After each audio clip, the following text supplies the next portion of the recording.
restrictions, mais si on considère les temps normaux, il manque des attractions, il manque un centre commercial. Il n'y a pas de centre commercial à Djibouti, il n'y a pas une galerie marchande où les gens puissent en sécurité se promener avec leur famille, boire un café.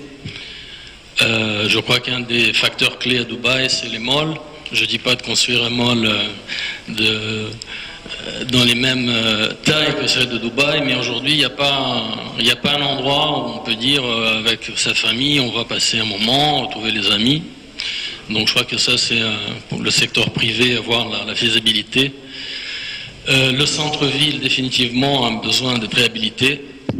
C'est là où est l'histoire, il n'est pas mis en valeur. Les gens qui aiment l'histoire, ils veulent connaître la ville, voir un petit peu les anciens bâtiments. Je crois comprendre qu'il y a quelques initiatives. Il y a des très beaux bâtiments au centre-ville et même ailleurs, mais qui ne sont pas du tout mis en valeur. Il y a une pollution visuelle, trop d'enseignes, il n'y a pas des règles. Il faudrait penser à réembellir le centre de la ville. Un calendrier d'événements, c'est important. On apprend beaucoup d'événements à Djibouti à la dernière minute. Il n'y a pas une visibilité. Un des facteurs clés, je parle de Dubaï beaucoup parce que j'ai vécu là-bas, mais à Dubaï, on connaît le calendrier sur toute l'année. Les événements sportifs, les événements culturels. À Djibouti, on apprend les choses un peu à la dernière minute. Donc si on veut anticiper, si on veut promouvoir, il faut connaître qu'est-ce qui va se passer dans la ville avant.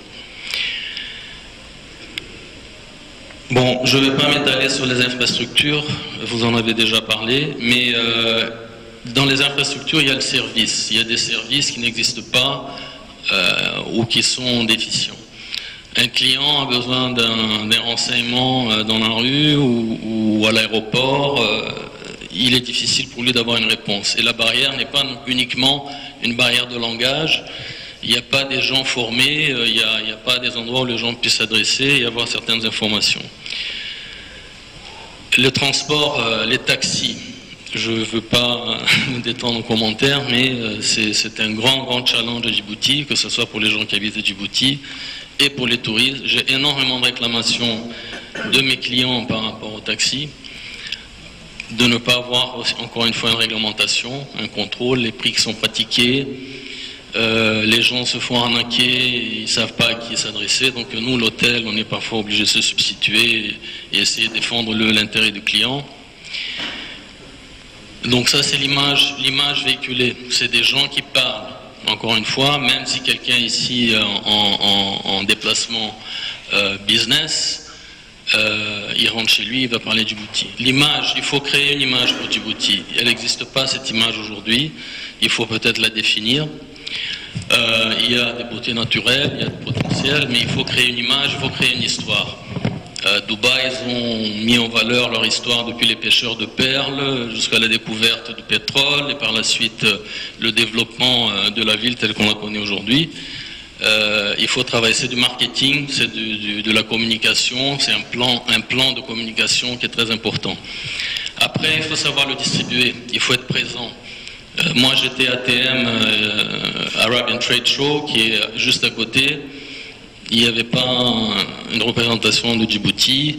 J'ai cru comprendre qu'on n'avait pas suffisamment de moyens pour avoir un stand. On a donné priorité à un autre salon. Je veux bien, mais ATM, c'est clé. Si on veut, et il y a un potentiel pour distribuer Djibouti dans le Moyen-Orient. Tout le monde est présent. Donc je pense que ça, c'était une opportunité. Il faudrait tous les ans être présent à ATM. C'est très important. Merci.